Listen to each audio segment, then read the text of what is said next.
May plano na po ba anytime soon ay itataas nyo na po sa alert level 4 ang sa Lebanon po?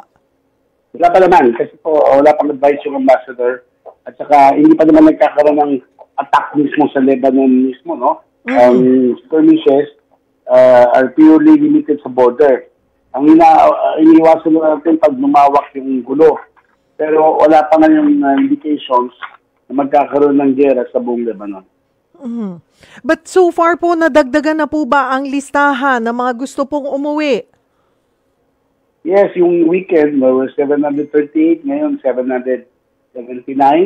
Parami siguro. Sabihin natin, 10 a day. So, kahit paano meron, no? So, ganun to. Karamihan yan, mga undocumented or mga hindi pa masyadong matagal sa Lebanon, kaya naninibago pa sa itong mga war signals, no? Kaya kinakabahan. Yung mga matagal na kasi sa Lebanon, ayaw malis.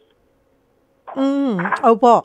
Pero, yung total na nakauwi na po ay nasa around 356 and you're saying po na more than 700 po yung nagpahiwatig na gustong umuwi. Out of those more than 700, ilan po yung mga susunod na pwede nang pauwiin po? Well, wala pa kaming indication na embassy kasi kinukuha pa yung ng exit clearance.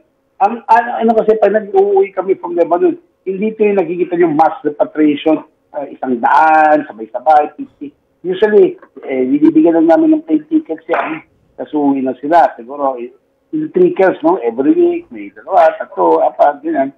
So, yun na lang, kinukuha na lang yung papers release. Kasi mahirap, alam niyo pa, di ba, sa Middle East, minsan, ang problema, kailangan pa nyo ng exit permit kung hindi kayo, Documented po? Yes.